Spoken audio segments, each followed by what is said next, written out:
Buenos días a todos.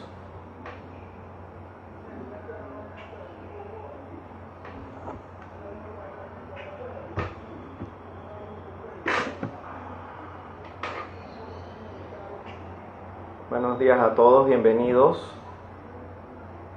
Dios los bendiga. Vamos a prepararnos para esta nueva jornada, esta nueva oportunidad.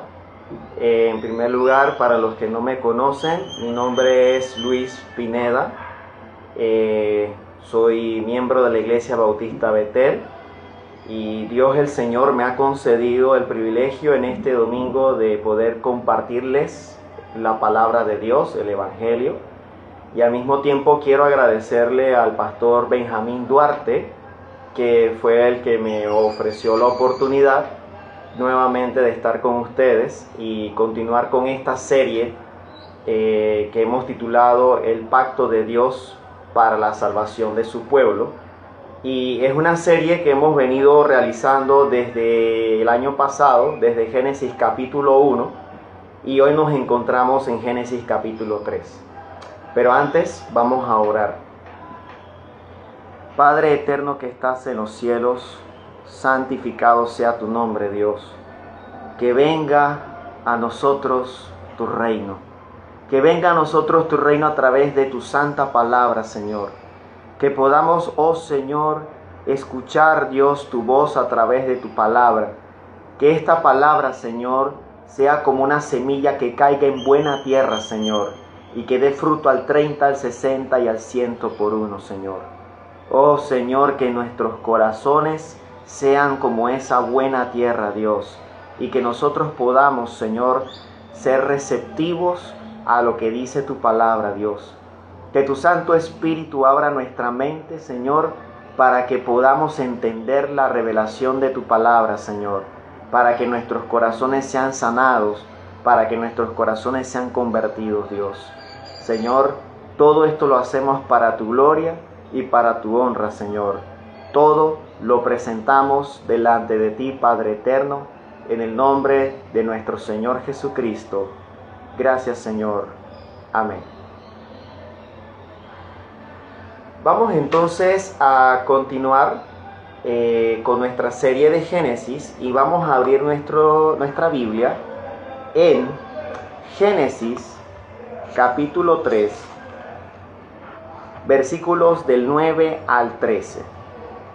Abramos nuestras Biblias en Génesis capítulo 3, versículos del 9 al 13. Dice así la palabra de Dios. Mas Jehová Dios llamó al hombre y le dijo: ¿Dónde estás tú? Y él respondió: Oí tu voz en el huerto y tuve miedo, porque estaba desnudo y me escondí. Y Dios le dijo: ¿Quién te enseñó que estabas desnudo? ¿Has comido del árbol de que yo te mandé no comieses? Y el hombre respondió: La mujer que me diste por compañera me dio del árbol y yo comí. Entonces Jehová Dios dijo a la mujer: ¿Qué es lo que has hecho? Y dijo la mujer: La serpiente me engañó y comí. Esta es la palabra de Dios. Hasta este momento entonces hemos estado considerando los primeros 8 capítulos del libro de Génesis y nosotros primero aprendimos que el diablo puede engañar a las personas mediante las tentaciones que crean falsas esperanzas en el corazón. Eso lo vimos en la primera sección de Génesis capítulo 3. En ese momento también vimos cómo el hombre cayó en el pecado y producto de la tentación del diablo desobedeció a Dios, lo que provocó que su relación se rompiera. Entendimos entonces que la tentación nos puede llevar a crear una falsa sensación de seguridad y que el pecado nos separa eternamente de Dios. Además aprendimos que el pecado es toda acción, pensamiento o actitud que desobedece lo que Dios ha ordenado. Y esa es la razón por la que nosotros hoy vamos a considerar este mensaje, estos versículos Y el título de este mensaje es El pecado, una ofensa gravísima contra un Dios santo. Y aquí es muy importante entender esto, porque hay muchas voces hoy que podemos escuchar y cuando dicen o cuando escuchan esta palabra, que el pecado es una ofensa gravísima contra un Dios santo, que el pecado nos separa de Dios, nos dicen que esto no es así, porque Dios es bueno, o que solo Dios me puede juzgar, o que solo Dios sabrá, como dando a entender, porque es verdad lo que dicen, pero la idea que quieren dar a entender es que ese gigantesco ser cósmico al que llaman Dios es un ser bonachón que nos va a sonreír y nos va a decir al final: aquí no ha pasado nada, tranquilo. Sin embargo, creo que nos debe llamar la atención que ninguno de esos argumentos responde a la pregunta: ¿qué piensa Dios acerca del pecado? Nadie le pregunta: ok, ¿qué piensas tú, oh Dios, acerca del pecado? Nadie pregunta eso. Por esa razón, la mayoría de nosotros, aunque desde niños hemos aprendido que el pecado es algo malo, posiblemente nunca nos hayamos puesto a pensar, pero ¿qué significa realmente esa expresión? Por eso, el propósito de este mensaje es comprender bíblicamente qué piensa Dios acerca del pecado a partir de estos versículos de Génesis capítulo 3. Para ello, primero vamos a escuchar la voz de Dios a través de la Biblia, a través del pasaje. Número 2, vamos a tratar de entender qué nos quiere enseñar Dios con estos versículos. Y finalmente, cómo podemos aplicar esto a nuestras vidas hoy. Así que vamos a comenzar a comentar el texto y podemos dividirlo en dos partes. En la primera parte vamos a ver que Dios llama a la conciencia de Adán y Eva. Y en la segunda parte vamos a ver que Adán y Eva confiesan su pecado. Ahora, vamos a ver entonces, Génesis 3, del 9 al 11, describe cómo Dios apela a la conciencia de Adán y Eva. ¿Para qué? Para hacerlo confesar su pecado. Y lo primero que debe llamar la atención aquí es que Dios no utiliza un método de coacción. Él no amenaza a Adán. ¿Qué hace él? Lo tenemos en el versículo 9. Mas Jehová Dios llamó al hombre y le dijo: ¿dónde estás? ¿Dónde estás tú? Una simple pregunta. Y aquí hay que evitar cometer el error de pensar que Dios no sabía dónde estaban. Dios sabía dónde estaba Adán, pero Él quería que Adán admitiera su pecado de manera voluntaria. Y esto nos debe llevar a entender que Dios sabe lo que hay en nuestro corazón, pero Él quiere que nosotros de manera voluntaria admitamos, entendamos lo que hay en Él. Y uno de los medios que Él utiliza para que nosotros podamos ver lo que realmente hay en nuestro corazón es su santa palabra. De hecho, es el medio por excelencia. Este fue el medio que Él utilizó con Adán. De hecho, Él dijo: ¿dónde estás tú? Y la palabra de Dios es el medio por el cual Él nos toma frente al espejo y nos dice: mira, así es como estás tú delante de mí. Por eso es importante poner énfasis en la palabra de Dios. Sin embargo, el hombre, en lugar de reconocer que había pecado, intentó ocultar lo que había hecho.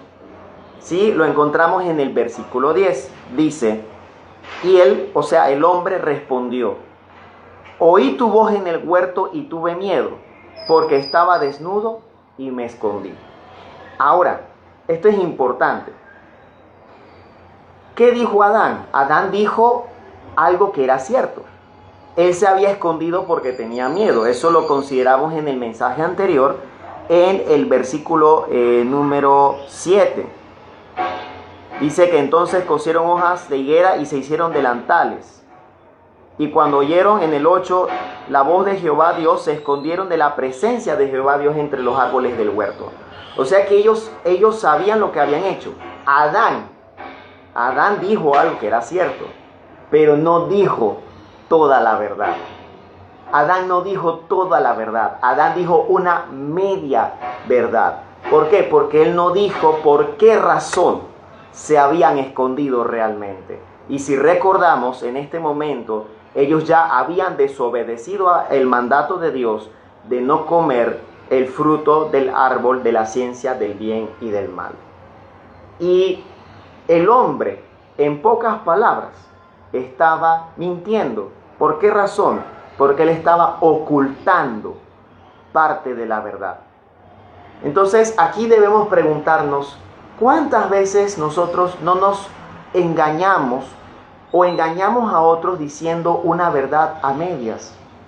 Incluso muchas veces pretendemos ir ante Dios con medias verdades. Y este cuadro de Adán debe reflejarse en todos nosotros, porque en algún momento hemos sido culpables de hablar o de creer medias verdades. Y recuérdese que una verdad incompleta es una mentira completa. Aún así, miren cómo es Dios. Dios todavía siguió llamando a la conciencia de Adán para que de manera voluntaria admitiera su pecado. Y ahí es cuando Dios nuevamente le preguntó a Adán lo siguiente en el versículo 11. Y Dios le dijo, ¿quién te enseñó que estabas desnudo? ¿Has comido del árbol de que yo te mandé no comieses? Y asimismo Dios va a utilizar todos los medios posibles para que nosotros reconozcamos nuestro pecado. Pero vamos más adelante a ver por qué razón. Y como nosotros dijimos anteriormente, la palabra es el medio por excelencia que Dios utiliza para llamar a nuestras conciencias. Por esa razón, si por ejemplo en un momento nosotros sentimos durante una exposición del Evangelio que nuestras conciencias están siendo golpeadas, están siendo llamadas, entendamos que es Dios a través de su palabra que nos está llamando a un autoexamen, a una autoevaluación, con tal de que voluntariamente admitamos nuestro pecado y nos arrepintamos para salvación y también para tener una conciencia limpia delante de Él. ¿Cómo nosotros lo sabemos? Vamos a pasar un momentito a 2 de Corintios, si quiere me acompaña. 2 de Corintios 7:10, en donde nos dice la Biblia lo siguiente: porque la tristeza que es según Dios produce arrepentimiento para salvación, de que no hay que arrepentirse, es decir, no hay remordimiento, pero la tristeza del mundo produce muerte. Entonces, cuando sintamos que Dios nos está llamando a la conciencia, entendamos que es la forma de Dios de hacernos venir hacia Él, porque solo Él sabe si nuestras vidas están rectas delante de Él. Y Él, como vamos a ver más adelante, tiene ese deseo de que nosotros estemos cada día más cerca de Él. Al proseguir con nuestra lectura, encontramos que Adán y Eva ya no pudieron ocultar por más tiempo su pecado y lo confesaron. El problema es que su mente ya no era la de antes, porque ahora estaba contaminada con el pecado. Y por esa razón podemos concluir que su confesión tenía un defecto. Ellos no asumieron la culpa ni la responsabilidad de lo que habían hecho. ¿Cómo nosotros lo sabemos? Lo tenemos aquí en los versículos 12 y 13. Dice, y el hombre respondió, la mujer que me diste por compañera me dio del árbol y yo comí. Entonces Jehová Dios dijo a la mujer, ¿qué es lo que has hecho? Y dijo la mujer, la serpiente me engañó y comí. ¿Qué es esto? Se comenzaron a echar la culpa los unos a los otros. Se comenzaron a culpar los unos a los otros. Entonces, esto nos evidencia que ya su mente no era la misma. Su mente estaba llena de egoísmo. Quisieron protegerse a sí mismos y comenzaron a echarse la culpa los unos a los otros. Y muchas veces Es posible que nosotros busquemos excusas para justificar nuestras malas acciones y actitudes. Y lo hemos visto también en otras personas. Podemos pensar, por ejemplo, yo como profesor, puedo pensar en muchas veces los estudiantes cuando intentan excusarse. No, yo no hice eso, profesor.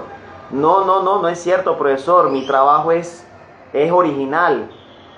Y no queremos aceptar. Le echamos la culpa a otras cosas, le echamos la culpa a las circunstancias. Sin embargo, hay que reconocer que una mente golpeada, herida y corrompida por el pecado puede sentirse triste, puede sentirse con miedo al castigo de su acción, pero no va a admitir su responsabilidad. Sí, por ejemplo, en mi línea de trabajo muchas veces encuentro que las personas, tenemos la evidencia enfrente y siguen diciendo que no es cierto. No es cierto. No, profesor, eso no es así.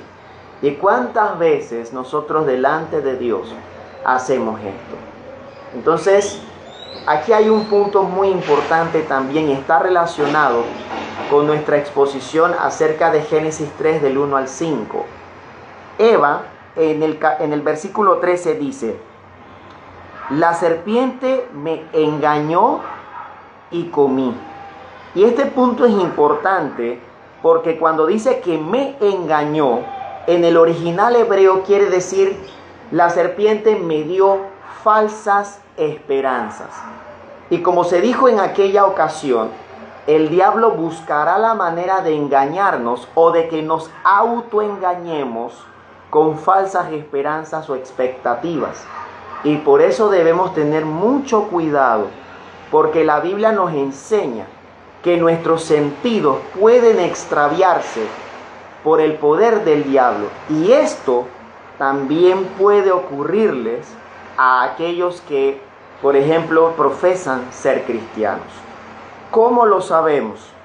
Si quiere, acompáñenme a 2 de Corintios, capítulo 11, versículo 3. Vamos a buscar 2 de Corintios 11:3 para sustentar lo que acabamos de decir. Dice la Biblia: pero temo que como la serpiente con su astucia engañó a Eva, vuestros sentidos sean de alguna manera extraviados de la sincera fidelidad a Cristo. Y este versículo 11 le estaba diciendo a personas que no iban a la iglesia. Este versículo se le estaba diciendo a personas que iban a la iglesia. Por lo tanto, la advertencia es también para nosotros los que vamos a la iglesia. Debemos tener mucho cuidado con las artimañas del enemigo. Dice la palabra de Dios que el enemigo, el diablo, anda como león rugiente buscando a quien devorar.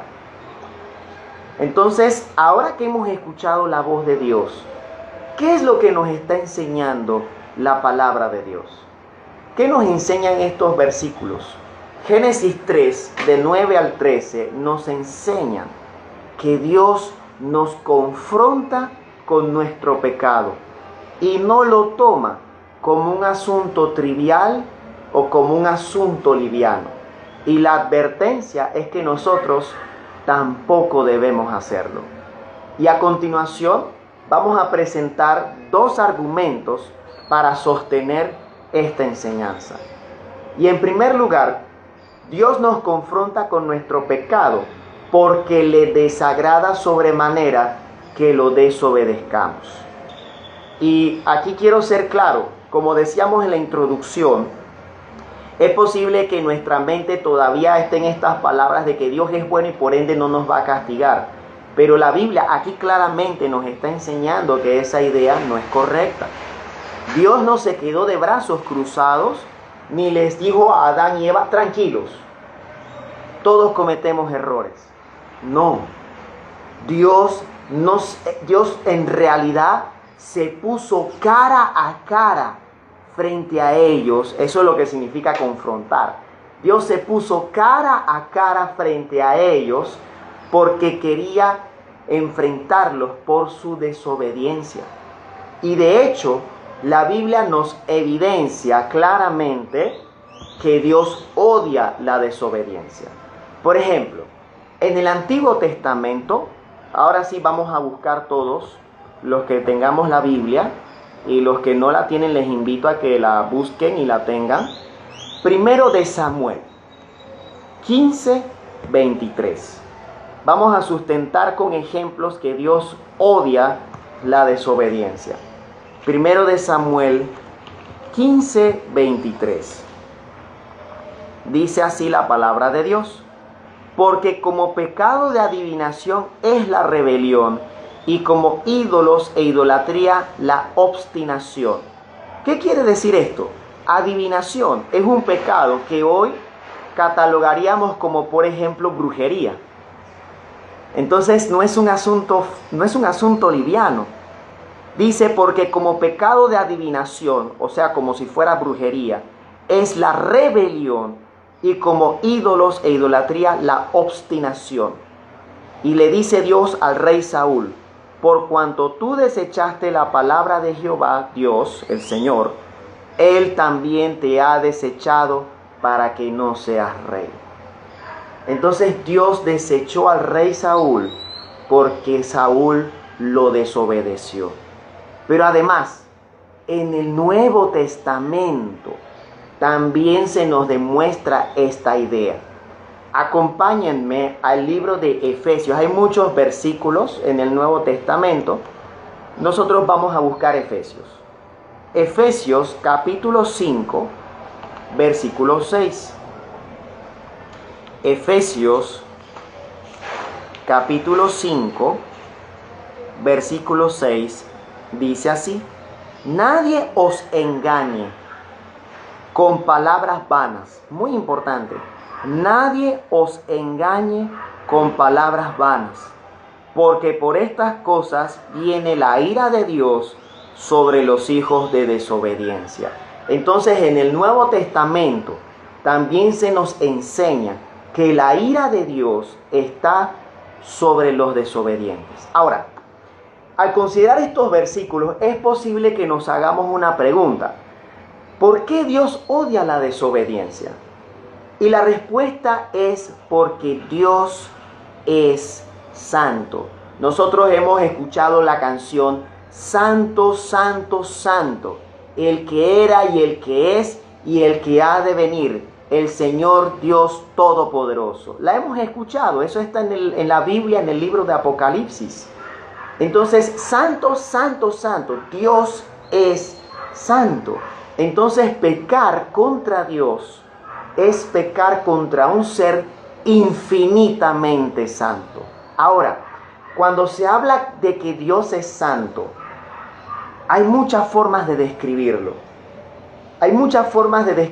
Pero en este caso deseo compartir una explicación de un teólogo que lo puede hacer mejor que yo, puede explicarlo mejor que yo. Él se llama R.C. Sproul en su obra Grandes Doctrinas de la Biblia. Y me parece que él lo detalla con bastante claridad y por eso quiero compartir esta definición con ustedes. Dice: cuando decimos que Dios es santo, estamos llamando la atención a la profunda diferencia que existe entre Él y todas las demás criaturas. Es decir, se refiere a la majestad trascendente de Dios. ¿Qué significa eso?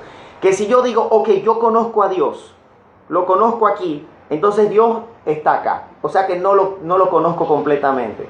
Y cuando llego acá, ok, ahora sí conozco a Dios, pero entonces Dios está acá. Es decir, nunca vamos a llegar a conocer plenamente a Dios porque Él es demasiado grande, demasiado sublime. A eso se refiere la majestad trascendente de Dios. También se refiere a su augusta superioridad. Dios está por encima de todos y de todo. Dios dice que es el Dios altísimo. No hay nadie más alto que Él. No hay nadie más sublime que Él. Por eso dice augusta superioridad. Dios es el emperador de todo el universo, de las cosas que vemos y de las cosas que no vemos. Y dice que entonces esa santidad es en virtud de la cual Él, es decir, Dios, es digno de todo nuestro honor, toda nuestra reverencia, toda nuestra adoración y toda nuestra alabanza. Eso significa que Dios es santo. En consecuencia, Dios no podía dejar pasar por alto la desobediencia de Adán y Eva, porque ellos habían atentado en contra de la naturaleza misma de Dios, la cual es santa, majestuosa y superior. De ahí que cada vez que nosotros desobedecemos a Dios o pecamos contra Él, no podemos esperar que se sienta contento con nosotros. En Génesis 1 y 2, por ejemplo, nosotros aprendimos que todo lo que creó Dios era bueno en gran manera.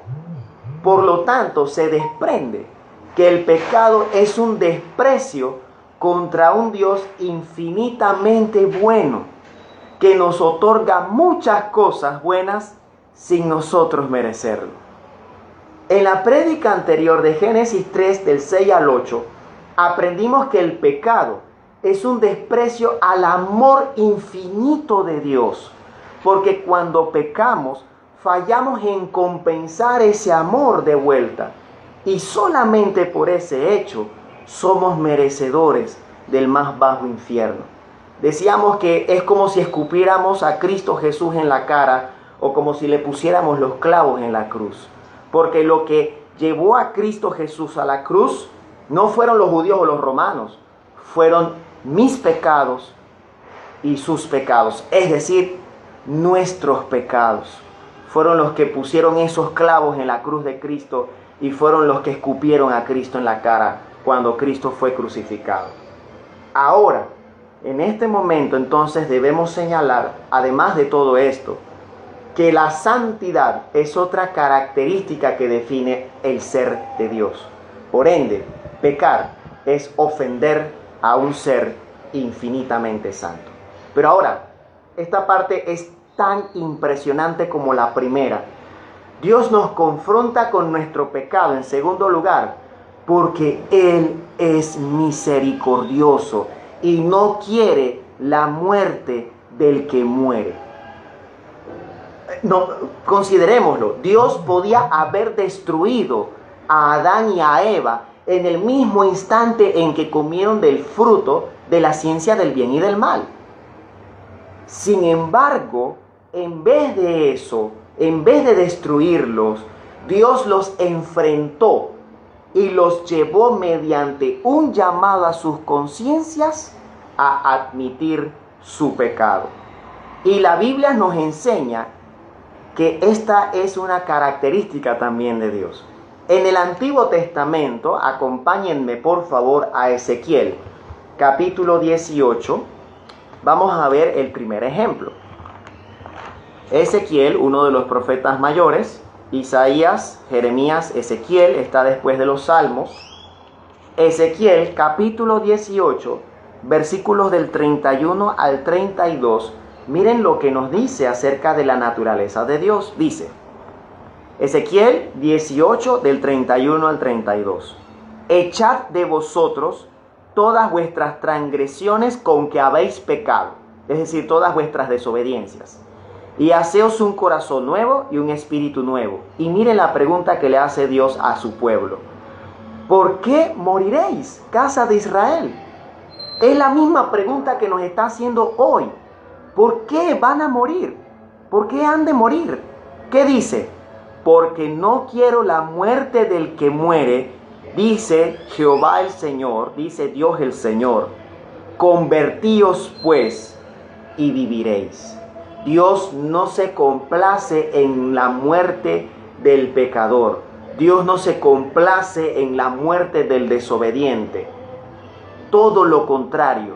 Dios, ¿qué hace? Dios se compadece del sufrimiento del ser humano por causa del pecado, del sufrimiento que el ser humano tendrá por causa de su pecado, que tendrá que pasar ese sufrimiento eternamente en el infierno. Dios no quiere eso para la humanidad.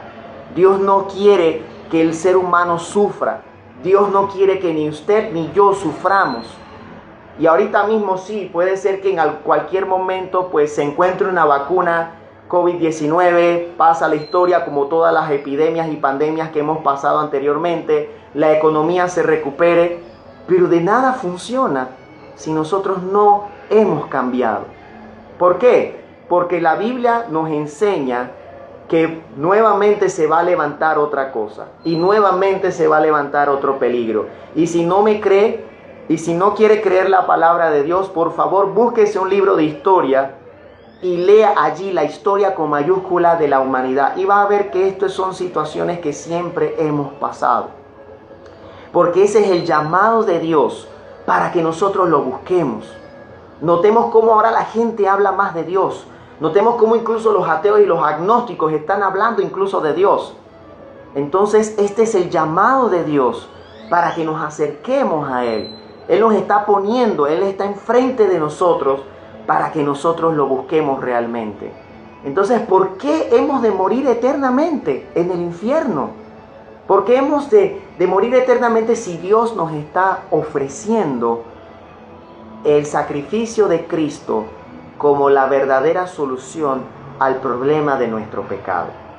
Y así, el ejemplo más grande de la misericordia de Dios está en que nos envió a su Hijo Jesucristo para librar del castigo eterno.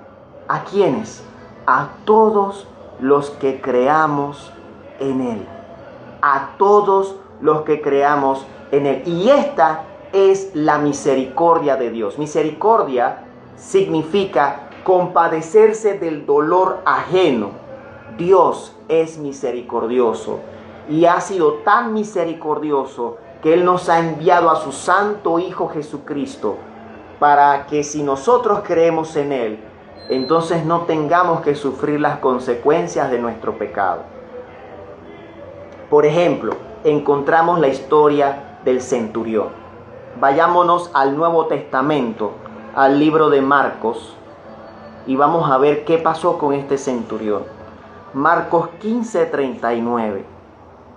Marcos 15:39. En Marcos capítulo 15, versículo 39, nosotros leemos así. Y el centurión que estaba frente a él, es decir, frente a Cristo, viendo que después de clamar había expirado así, dijo: verdaderamente este hombre era hijo de Dios. ¿Qué quiere decir esto?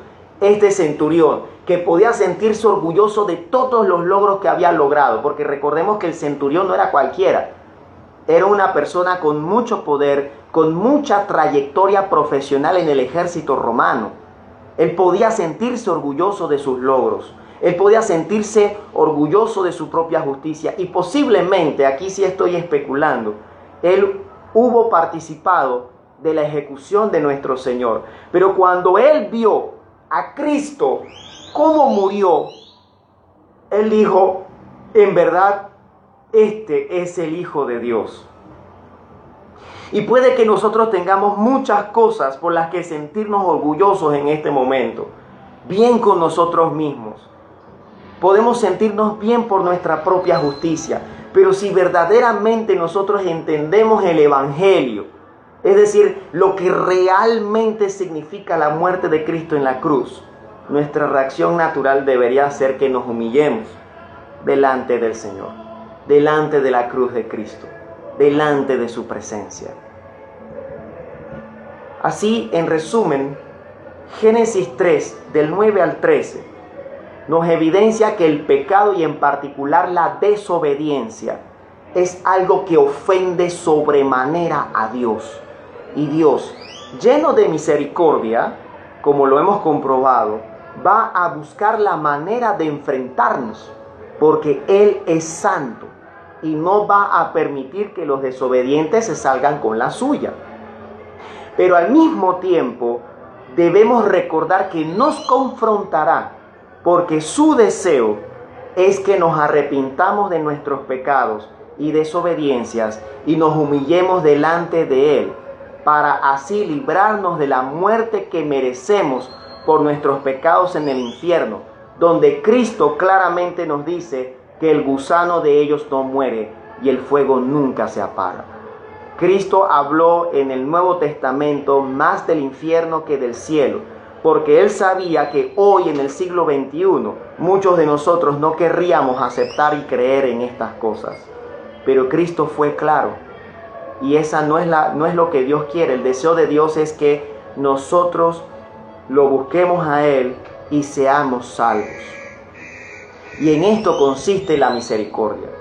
Él sabe que nosotros somos débiles y sabe que llevamos esa semilla de pecado en lo más profundo de nuestra personalidad. Por eso nos está ofreciendo la oportunidad de que abandonemos nuestro orgullo y que reconozcamos nuestras ofensas y pecados contra un Dios infinitamente bueno, amoroso y santo. Entonces, ahora que entendemos un poco mejor lo que Dios piensa acerca del pecado, podemos aplicar estos versículos a nuestras vidas hoy. Nosotros podemos entonces vivir orgullosos de los logros que hemos conseguido en la vida, títulos, posesiones, carrera, etc. Incluso nosotros los que vamos a la iglesia podemos sentirnos orgullosos de todas las cosas que hacemos para Dios. Pero si vivimos en desobediencia, si vivimos una vida lejos o fuera de la voluntad de Dios, Él no estará contento con nosotros. Si no pasó por alto el pecado de Adán y Eva, ni pasó por alto el pecado de Saúl, ni pasó por alto el pecado del pueblo de Israel, que fue lo que leímos en Ezequiel, ¿acaso no nos juzgará a nosotros también por ser desobedientes? Cristo dijo, si no os arrepentís, todos pereceréis igualmente. Eso está en Lucas 13:5. Son palabras de Cristo Jesús. Si no os arrepentís, todos pereceréis igualmente. Por eso debemos preguntarnos, vamos a hacernos dos preguntas. ¿Estoy viviendo en obediencia diaria y constante a Dios? Recordemos que Dios es santo, omnipresente y omnisciente. Adán y Eva no pudieron ocultar su pecado, aunque intentaron esconderlo. No podemos esconder nuestras verdaderas motivaciones delante de Dios. Y a propósito, esto no es ser legalista. Hay que tener muy presente esto. Nuestro Señor Jesucristo claramente nos enseña que nuestro amor por Él se demuestra realmente a través de nuestra obediencia. Dice el Señor, si me amáis, guardad mis mandamientos. Eso lo dice el Señor Jesucristo. Si me amáis, guardad mis mandamientos. Y también en Santiago, que lo vamos a buscar, Santiago 1:25, se nos enseña que la obediencia es nuestra evidencia externa de nuestra fe interna. Si tenemos fe verdadera, salvadora, entonces nosotros vamos a obedecer a Dios. Ese es parte del énfasis de Santiago. Santiago 1:25 dice, mas el que mira atentamente en la perfecta ley, la de la libertad, y persevera en ella, subrayemos persevera en ella, no siendo oidor olvidadizo, sino hacedor de la obra, subrayemos hacedor de la obra, este será bienaventurado en lo que hace, subrayemos bienaventurado. Entonces, la perseverancia en la obediencia es una señal de que nosotros somos de Cristo. Ahora, otra pregunta que debemos hacernos a partir de estos versículos es, ¿estoy haciendo mi mejor esfuerzo para conocer cuál es su voluntad? ¿Estoy dando lo mejor de mí para obedecerle? Adán y Eva conocían el mandato de Dios y aún así lo desobedecieron. ¿Qué se espera de nosotros si no conocemos cuál es la voluntad de Dios? Yo no puedo aspirar a vivir una vida en obediencia a Cristo si no leo o estudio su palabra y si no busco su rostro en oración. Para conocer los mandamientos de Dios, yo necesito leer y entender a Cristo. Abramos nuestras Biblias y estudiémoslas. Dice el Señor, escudriñad las Escrituras porque os parece que en ellas tenéis vida eterna y ellas son las que dan testimonio acerca de mí. Y cuando el Señor habla de las Escrituras, está hablando de toda la palabra de Dios, no solo de nuestros versículos favoritos. Así que por último, Adán y Eva pecaron en medio de un ambiente ideal. Por eso es falso pensar que arreglar primero nuestras circunstancias es lo que nos va a ayudar a buscar más a Dios o a mejorar nuestras vidas. Como lo expresaba el pastor Martin Lloyd-Jones en sus estudios sobre el Sermón del Monte, el hombre se extravió por primera vez en un ambiente perfecto. De modo que poner al hombre en un ambiente perfecto no va a resolver sus problemas. Si hoy estás llegando a la conclusión de que has estado viviendo en desobediencia a Dios, fuera de su voluntad, y Dios se está confrontando con tu pecado, no te aferres a tu orgullo. No nos aferremos a nuestro orgullo. La desobediencia trae la ira de Dios, como aprendimos hoy, y los desobedientes serán desechados por Dios en el infierno. Pero Dios es misericordioso, y esa es la razón por la que hoy está llamando a personas como tú y como yo al arrepentimiento. Si tú sientes en lo más profundo de tu corazón, de tu ser, el llamado de Dios, no lo sigas ignorando. Así como el centurión ante la cruz dijo, en verdad este es Hijo de Dios, asimismo nosotros debemos humillarnos delante de la cruz de Cristo, clamar a Cristo por salvación, clamar a Cristo por misericordia. Y la buena noticia es que Él no nos va a abandonar si lo hacemos con fe verdadera, porque dice, todo aquel que invocare el nombre del Señor será salvo. ¿Y qué significa invocar? Invocar significa solicitar formalmente ayuda a otra persona. Eso es invocar. Y cuando invocamos el nombre del Señor, solicitamos formalmente ayuda a Dios para ser salvos. Ven a Cristo y recibirás perdón de tus pecados y vida eterna. En conclusión, Dios siente sumo desagrado cuando lo desobedecemos, porque Él es santo. Por eso se demanda de nosotros nuestra obediencia absoluta, es decir, en cada aspecto de nuestra vida, no solo en lo relacionado con nuestra vida de la iglesia. Esa es la razón por la que Él nos confronta para que nosotros nos demos cuenta de si le estamos obedeciendo con todo nuestro corazón o si le obedecemos a medias solamente, que es lo mismo que no obedecerlo en lo absoluto. Si leemos el relato del rey Saúl, Saúl lo obedeció a medias, no lo obedeció en lo absoluto, y Dios no quiere eso. Dios demanda absolutamente todo de nuestro ser. Si sabemos que estamos en desobediencia o viviendo un cristianismo a medias, corramos sin demora a los pies de Cristo el Señor y pidámosle perdón, amigos y hermanos, porque con amor eterno nos ha amado y por esa razón Él nos ha prolongado su misericordia. Yo quisiera también finalizar con algo muy importante, la parábola del hijo pródigo. Muchas veces nos enfocamos solamente en el hijo pródigo, pero el verdadero protagonista, el principal, es el Padre. ¿Por qué? Porque Jesús estaba hablando acerca del amor y la misericordia de Dios. Y así como ese Padre no rechazó a ese hijo rebelde, así Dios no nos va a rechazar a nosotros si nosotros nos acercamos a Él de todo nuestro corazón. Que Dios ponga en nosotros ese deseo y esa fe salvadora para ir corriendo hacia Cristo sin demora. Vamos a terminar aquí. Dios mediante continuamos en la próxima oportunidad que Dios nos conceda y que el pastor Benjamín nos ofrezca con Génesis capítulo 3 versículos del 14 al 15, que son muy importantes. Vamos a presentarnos en oración. Bendito seas, Señor y Padre que estás en los cielos. Gracias por esta oportunidad que nos concediste tú, Padre eterno, para predicar la palabra y para escuchar la palabra. Ojalá, oh Dios, y te lo pedimos, Señor, presentándonos en el nombre de tu Santo Hijo Jesucristo. Ojalá tu Santo Espíritu abriera nuestras mentes, Señor, y pudiésemos, Señor, pudiésemos ver, Señor, que ese velo que pueda haber en nuestros corazones se caiga de una vez por todas y nos convirtamos a Cristo de todo nuestro corazón. Como lo dice tu palabra, Señor, que cuando ellos crean, el velo les será quitado, porque donde está el Espíritu del Señor, allí hay libertad.